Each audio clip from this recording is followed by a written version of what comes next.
ओम शांति 27/12/2024 प्रातः मुरली बाप दादा मधुबन।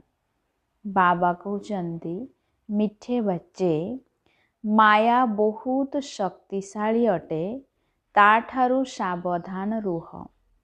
केबे भी एही विचार न आसु जे आमे ब्रह्मा को मानु नाहु।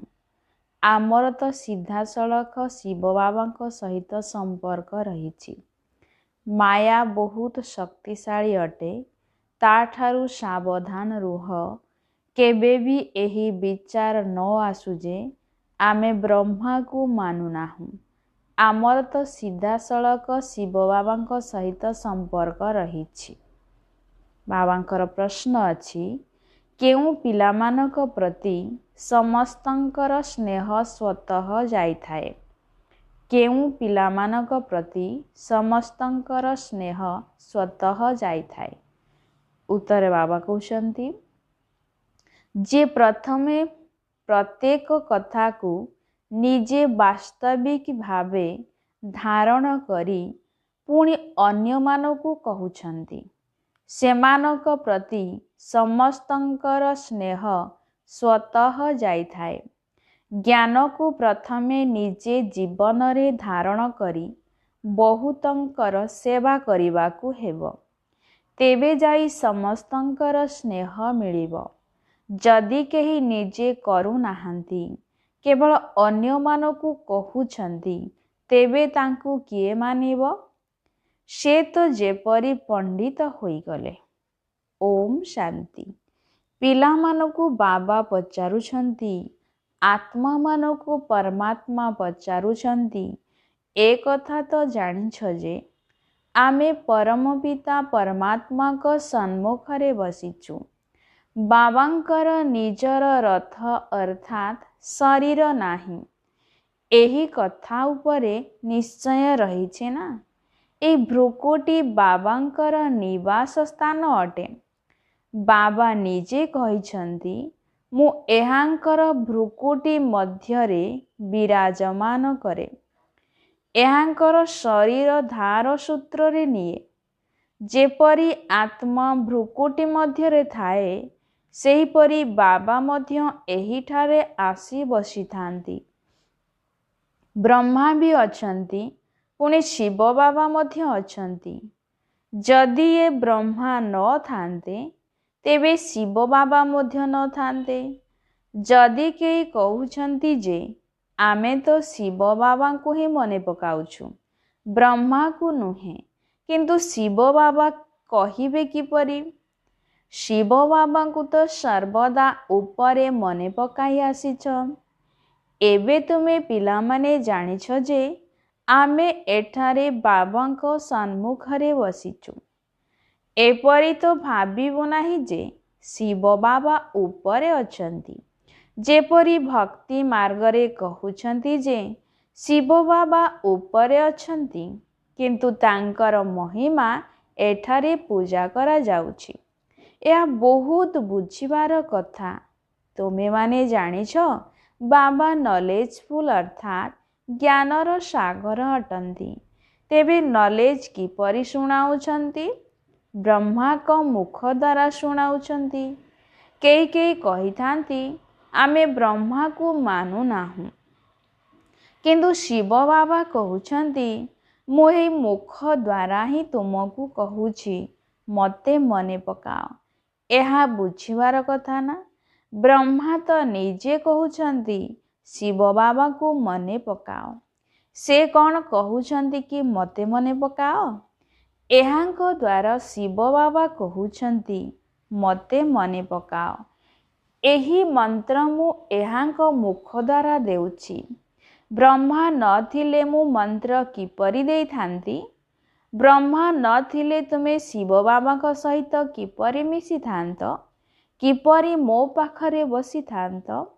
भला भला महारथी मानकु मध्य एपरि एपरि विचार आसी थाए, जहा द्वारा कि माया मो पाखरु मुह बुलाई देई थाए। कही थांती, आमे ब्रह्मा को मानु नाहु, ତେବେ ତାଙ୍କର ଗତି କ'ଣ ହେବ? ମାୟା କେତେ ଶକ୍ତିଶାଳୀ, ଏକଦମ ମୁହଁ ବୁଲାଇ ଦେଉଛି। ଏବେ ଶିବ ବାବା ହିଁ ତୁମର ମୁଖ ସମ୍ମୁଖକୁ କରିଛନ୍ତି। ତୁମେ ଏବେ ସମ୍ମୁଖରେ ବସିଛ, କିନ୍ତୁ ଯିଏ ଏପରି ଭାବୁଛନ୍ତି ଯେ ବ୍ରହ୍ମା ତ କିଛି ନୁହନ୍ତି, ତେବେ ତାଙ୍କର ଗତି କ'ଣ ହେବ? ସେମାନେ ଦୁର୍ଗତିକୁ ପ୍ରାପ୍ତ କରିବେ। ମନୁଷ୍ୟମାନେ ତ ଡାକୁଛନ୍ତି ଓ ଗଡ୍ ଫାଦର, ଅର୍ଥାତ୍ ହେ ଈଶ୍ୱର ପିତା। ତେବେ ଗଡ୍ ଫାଦର ଶୁଣୁଛନ୍ତି କି? କହିଥାନ୍ତି ଓ ଲିବରେଟର ଅର୍ଥାତ୍ ମୁକ୍ତିଦାତା ଆସ। ତେବେ କ'ଣ ସେ ସେଇଠାରେ ହିଁ ରହି ଉଦ୍ଧାର କରିବେ? କଳ୍ପ କଳ୍ପର ପୁରୁଷୋତ୍ତମ ସଙ୍ଗମ ଯୁଗରେ ହିଁ ବାବା ଆସିଥାନ୍ତି। ଯାହାଙ୍କ ମାଧ୍ୟମରେ ଆସିଛନ୍ତି ତାଙ୍କୁ ହିଁ ମାନୁନାହାନ୍ତି, ତେବେ କ'ଣ କୁହାଯିବ? ମାୟା ପାଖରେ ଏତେ ଶକ୍ତି ରହିଛି ଯେ କି ନମ୍ବର 1 ୱାର୍ଥ ନଟ୍ ଏ ପେନି, ଅର୍ଥାତ୍ ଏକଦମ ମୂଲ୍ୟହୀନ କରିଦେଉଛି।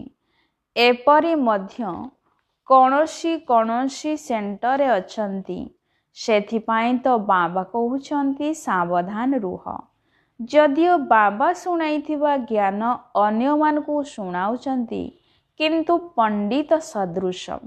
ଯେପରି ବାବା ପଣ୍ଡିତର କାହାଣୀ ଶୁଣାଉଛନ୍ତି। ଏହି ସମୟରେ ତୁମେ ବାବାଙ୍କ ସ୍ମୃତିରେ ରହି ଏହି ବିଷୟ ସାଗରରୁ ପାରି ହୋଇ କ୍ଷୀର ସାଗରକୁ ଯାଉଛ ନା? ଭକ୍ତି ମାର୍ଗରେ ବହୁତ କାହାଣୀ ଲେଖି ଦେଇଛନ୍ତି। ପଣ୍ଡିତ ଅନ୍ୟମାନଙ୍କୁ କହୁଥିଲା ରାମ ନାମ କହିଲେ ପାରି ହୋଇଯିବ, କିନ୍ତୁ ନିଜର ବିଲକୁଲ ବିଶ୍ୱାସ ନଥିଲା। ସେହିପରି ଯିଏ ଏଠାରେ ନିଜେ ବିକାରରେ ଯାଉଥିବ ଏବଂ ଅନ୍ୟମାନଙ୍କୁ କହୁଥିବ ନିର୍ବିକାରୀ ହୁଅ, ତେବେ ତାଙ୍କର ପ୍ରଭାବ କ'ଣ ପଡ଼ିବ? ଏଠାରେ ମଧ୍ୟ କେଉଁଠି କେଉଁଠି ଜ୍ଞାନଦାତାଙ୍କ ଠାରୁ ଜ୍ଞାନ ଶୁଣିଲା ବାଲା ଆଗକୁ ଚାଲି ଯାଉଛନ୍ତି। ଯେ ବହୁତଙ୍କର ସେବା କରନ୍ତି, ସେ ନିଶ୍ଚିନ୍ତ ସମସ୍ତଙ୍କୁ ପ୍ରିୟ ଲାଗନ୍ତି। ଯଦି କେହି ପଣ୍ଡିତ ମିଥ୍ୟାବାଦୀ ବୋଲି ଜଣାପଡ଼ିଗଲା, ତେବେ ତାଙ୍କୁ କିଏ ସ୍ନେହ କରିବ? ସ୍ନେହ ତାଙ୍କ ଆଡ଼କୁ ଚାଲିଯିବ। ଯିଏ ବାସ୍ତବରେ ବାବାଙ୍କୁ ମନେ ପକାଉଥିବ, ଭଲ ଭଲ ମହାରଥୀମାନଙ୍କୁ ମଧ୍ୟ ମାୟା ହପ୍ କରିଥାଏ, ଅର୍ଥାତ୍ ଖାଇ ଦେଇଥାଏ। ବାବା ବୁଝାଉଛନ୍ତି ବର୍ତ୍ତମାନ ତ କର୍ମାତୀତ ଅବସ୍ଥା ହୋଇନାହିଁ, କାରଣ ଏବେ ପର୍ଯ୍ୟନ୍ତ ଲଢ଼େଇର ପ୍ରସ୍ତୁତି ହୋଇନାହିଁ। ଗୋଟିଏ ପାର୍ଶ୍ୱରେ ଲଢ଼େଇର ପ୍ରସ୍ତୁତି ହେବ, ଅନ୍ୟ ପାର୍ଶ୍ୱରେ କର୍ମାତୀତ ଅବସ୍ଥା ହେବ। ଏହାର ପୁରା କନେକ୍ସନ୍ ରହିଛି।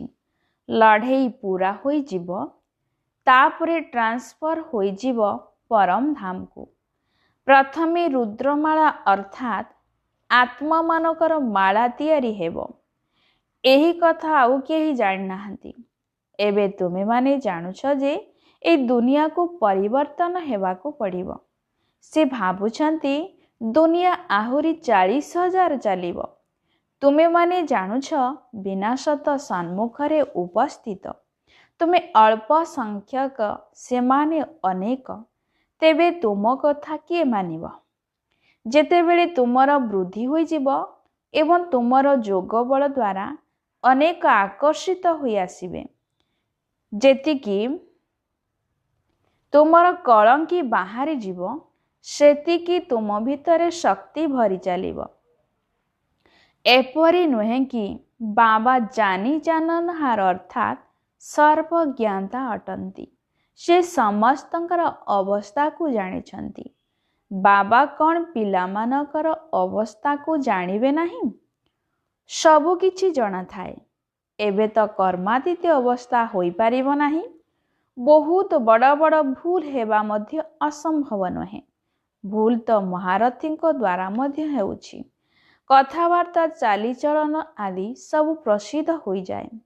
ଏବେ ତ ତୁମମାନଙ୍କ ଦୈବୀ ଚଳଣି କରିବାକୁ ହେବ। ଦେବତାମାନେ ସର୍ବଗୁଣ ସମ୍ପନ୍ନ ଅଟନ୍ତି ନା, ତେଣୁ ତୁମମାନଙ୍କୁ ମଧ୍ୟ ସେହିପରି ହେବାକୁ ପଡ଼ିବ। କିନ୍ତୁ ମାୟା କାହାକୁ ମଧ୍ୟ ଛାଡ଼ୁନାହିଁ। ଏଭଳି ସ୍ଥିତି ହୋଇଯାଉଛି ଯେପରି ଲାଜକୁଳି ଲତା। 5ଟି ସିଢ଼ି ଅଛି ନା, ଦେହ ଅଭିମାନରେ ଆସିଲେ ଉପରୁ ଏକଦମ ତଳକୁ ଖସି ପଡ଼ୁଛନ୍ତି। ଯଦି ତଳକୁ ପଡ଼ିଗଲ ତେବେ ମରିଗଲ, ଅର୍ଥାତ୍ ଜ୍ଞାନ ମାର୍ଗକୁ ଛାଡ଼ି ଚାଲିଗଲ। ଆଜିକାଲି ନିଜକୁ ମାରିବା ପାଇଁ କିପରି ଉପାୟ କରୁଛନ୍ତି। 20 ମହଲାରୁ ତଳକୁ ପଡ଼ି ଏକଦମ ସମାପ୍ତ ହୋଇଯାଉଛନ୍ତି। ଏପରି ନୁହେଁ କି ଡାକ୍ତରଖାନାରେ ପଡ଼ି ରହି ଦୁଃଖ ଭୋଗିବେ। ଆଉ ପୁଣି କେହି କେହି ନିଜ ଦେହରେ ନିଆଁ ମଧ୍ୟ ଲଗାଇ ଦେଉଛନ୍ତି। ଯଦି କେହି ରକ୍ଷା କରିଦେଲା ତେବେ କେତେ ଦୁଃଖ ଭୋଗିଥାନ୍ତି। ଜଳିଗଲେ ଆତ୍ମା ଚାଲିଯାଏ, ସେଥିପାଇଁ ଜୀବଘାତ କରିଥାନ୍ତି। ଭାବନ୍ତି ଜୀବଘାତ କରିଦେଲେ ଦୁଃଖରୁ ମୁକ୍ତି ପାଇଯିବୁ। କ୍ରୋଧ ଆସିଗଲା ତ ସବୁ ସରିଗଲା।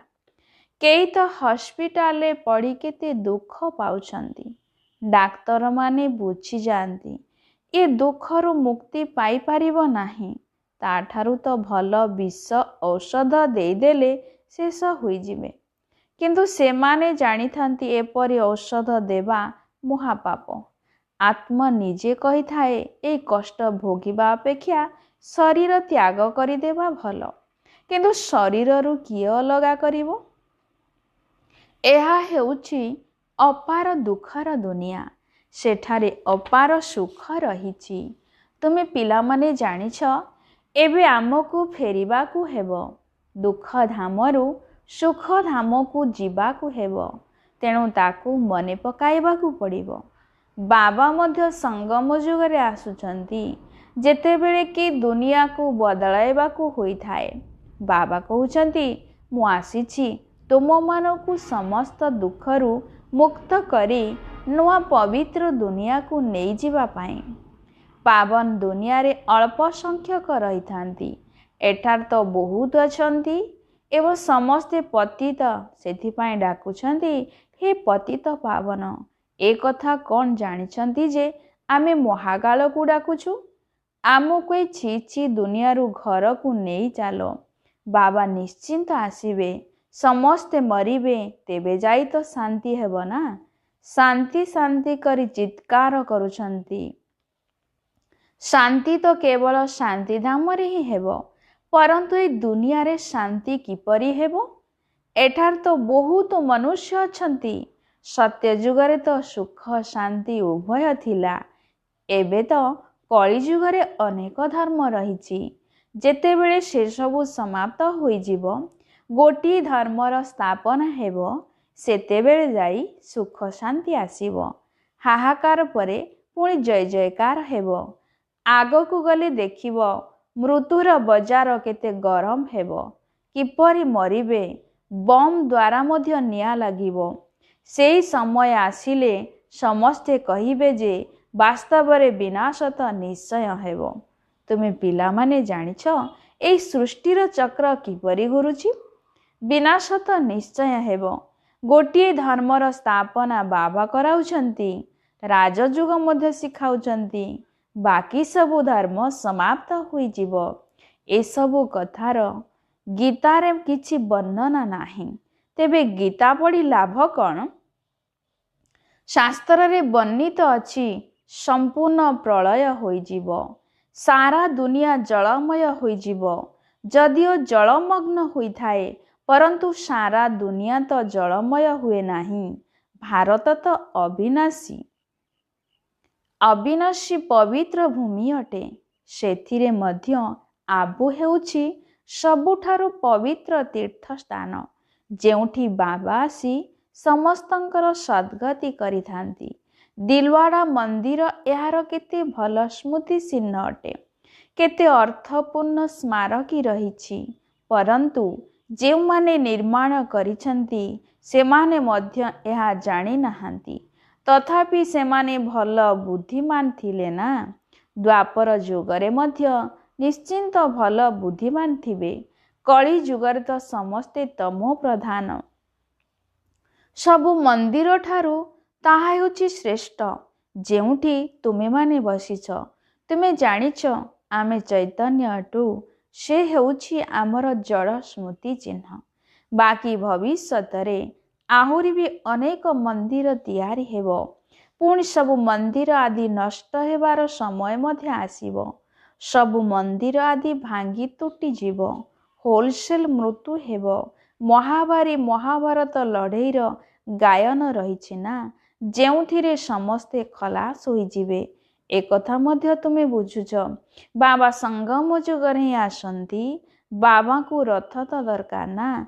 आत्मा जेतेबेले शरीर रे प्रवेश करे सेतेबेले हलचल होई थाए। आत्मा शरीर रु बाहरी गला परे शरीर जड़ होई जाए। तेबे बाबा बुझाउछंती एबे तुमको घर को जीवाकू हेबो। तुमको लक्ष्मी नारायण को सदृश हेबाकू पड़िबो। सेथिपाई गुण मध्य सेही परि दरकार ना।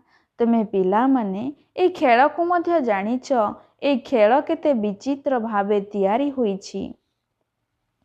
ए खेलर रहस्य को बाबा बसी बुझाउछंती। बाबा ज्ञानर सागर बीज रूप अटंती ना।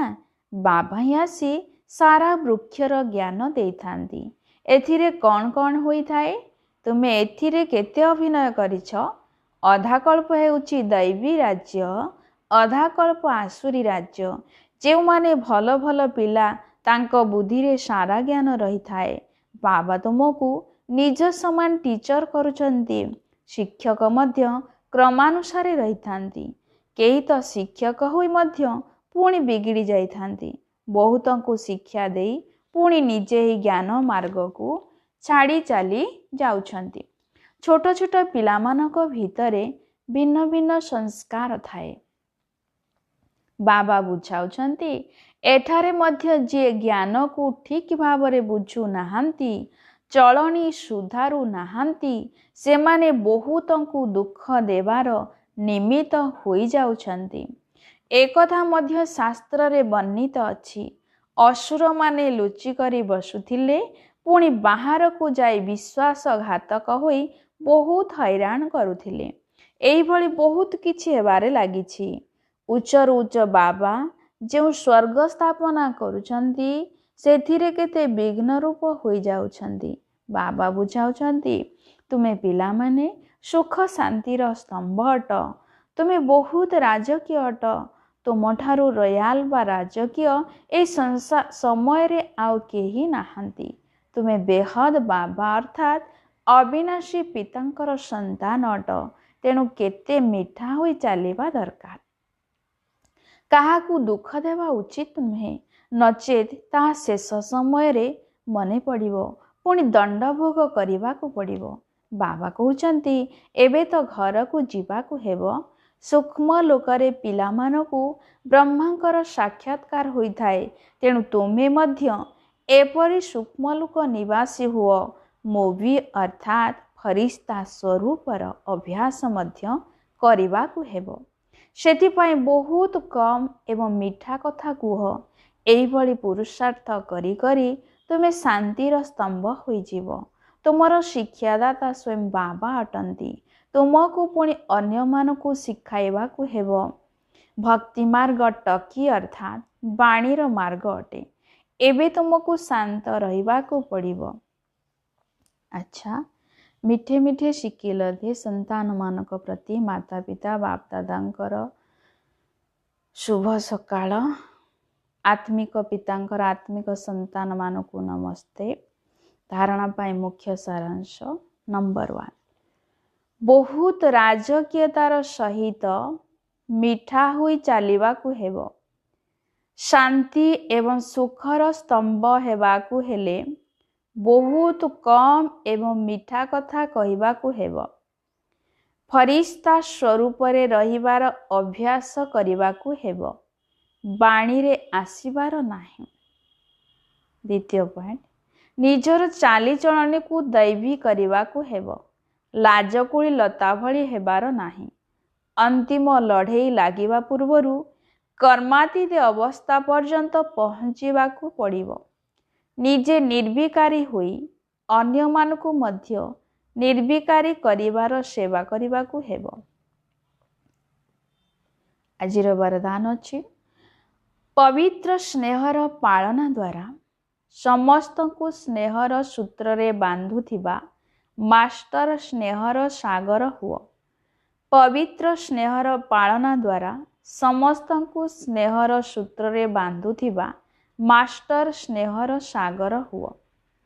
ବିସ୍ତାରେ ବାବା କହୁଛନ୍ତି, ଯେତେବେଳେ ସ୍ନେହର ସାଗରଙ୍କ ସହିତ ସ୍ନେହ ସମ୍ପନ୍ନ ନଦୀମାନଙ୍କର ମିଳନ ହୋଇଥାଏ, ସେତେବେଳେ ନଦୀ ମଧ୍ୟ ନିଜର ପିତାଙ୍କ ସମାନ ମାଷ୍ଟର ସ୍ନେହର ସାଗର ହୋଇଯାଏ। ସେଥିପାଇଁ ସାରା ବିଶ୍ୱର ଆତ୍ମାମାନେ ସ୍ନେହର ଅନୁଭବ ଦ୍ୱାରା ସ୍ୱତଃ ହିଁ ନିକଟକୁ ଆସିଥାନ୍ତି। ପବିତ୍ର ସ୍ନେହ ବା ଈଶ୍ୱରୀୟ ପରିବାରର ପାଳନା ଚୁମ୍ବକ ଭଳି ସ୍ୱତଃ ହିଁ ପ୍ରତ୍ୟେକଙ୍କୁ ପାଖକୁ ଟାଣି ଆଣିଥାଏ। ଏ ଈଶ୍ୱରଙ୍କ ସ୍ନେହ ସମସ୍ତଙ୍କୁ ସହଯୋଗୀ କରିବା ସହିତ ଆଗକୁ ବଢ଼ିବାର ସୂତାରେ ବାନ୍ଧି ଦେଇଥାଏ। ସ୍ଲୋଗାନରେ ବାବା କହୁଛନ୍ତି, ଯଦି ସଂକଳ୍ପ, ବାଣୀ, ସମୟ, ଗୁଣ ଏବଂ ଶକ୍ତି ରୂପକ ସମ୍ପତ୍ତିକୁ ଜମା କରି ଚାଲିବ, ତେବେ ଏସବୁର ସହଯୋଗ ମଧ୍ୟ ମିଳିବାକୁ ଲାଗିବ। ଯଦି ସଂକଳ୍ପ, ବାଣୀ, ସମୟ, ଗୁଣ ଏବଂ ଶକ୍ତି ରୂପକ ସମ୍ପତ୍ତିକୁ ଜମା କରି ଚାଲିବ, ତେବେ ଏସବୁର ସହଯୋଗ ମଧ୍ୟ ମିଳିବାକୁ ଲାଗିବ। ଓମ୍ ଶାନ୍ତି।